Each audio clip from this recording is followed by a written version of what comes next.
केजरीवाल भ्रष्ट है, केजरीवाल भ्रष्ट है।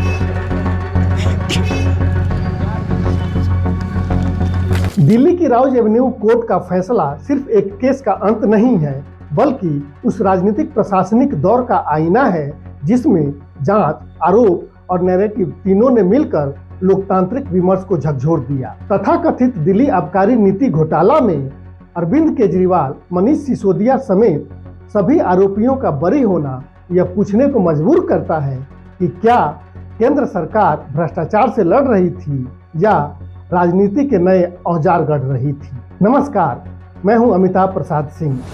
नई एक्साइज पॉलिसी 2021 और 22 को लेकर शुरुआत से ही कमीशन, साउथ ग्रुप और फेवर जैसे शब्द सार्वजनिक विमर्श में छाए रहे। मामला सीबीआई को सौंपा गया, फिर ईडी ने मनी लॉन्ड्रिंग के पहलू जोड़े, छापे, गिरफ्तारी, लंबी पूछताछ, सब कुछ हुआ, लेकिन अंत में अदालत में आरोप टिक नहीं पाए।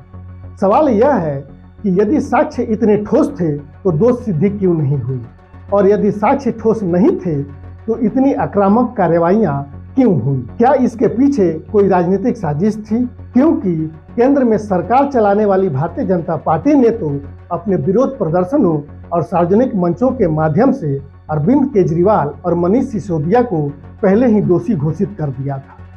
लोकतंत्र में गिरफ्तारी सजा नहीं होती, सजा अदालत में होती है। इस पर मामले में गिरफ्तारी ही मानो नैरेटिव बन गई।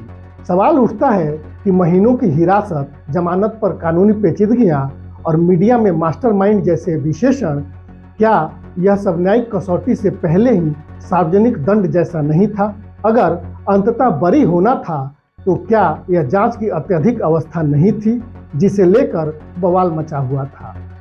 चार्जशीट से पहले सुर्खियां आई, टीवी डिबेट्स में फैसला सुनाया गया, सोशल मीडिया पर अभियुक्तों को पहले ही दोषी ठहरा दिया गया।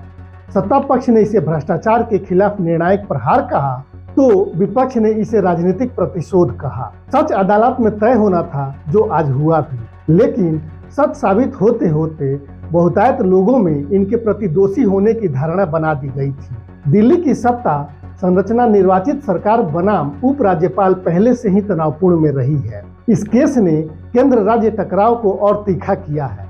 जब जांच एजेंसियां केंद्र के अधीन हो और कार्रवाई राज्य सरकार के शीर्ष नेतृत्व पर हो तो निष्पक्षता का सवाल स्वतः खड़ा होता है।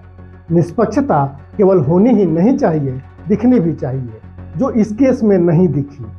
देश में बीते वर्षों में विपक्षी नेताओं पर सीबीआई और ईडी की कार्रवाइयों का ग्राफ बढ़ा है। यह आरोप विपक्ष बार बार लगाता रहा है।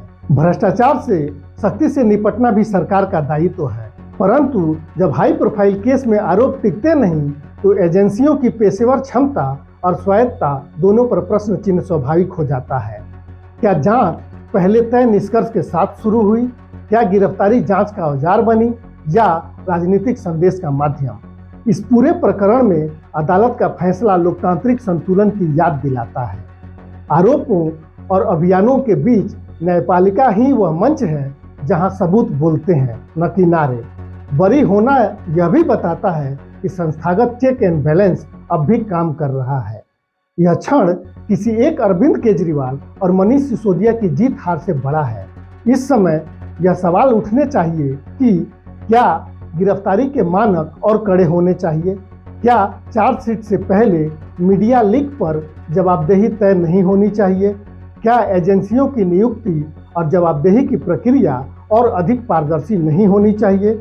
यदि इन सवालों पर गंभीर सुधार नहीं हुआ तो हर बड़ा केस राजनीतिक विश्वास की आग में झुलसता रहेगा और असली लड़ाई यानी भ्रष्टाचार के खिलाफ लड़ाई कमजोर होती जाएगी। बरी हुए आरोपी अदालत से बाहर आ गए हैं, लेकिन एजेंसियां अब सार्वजनिक अदालत के कटघरे में हैं।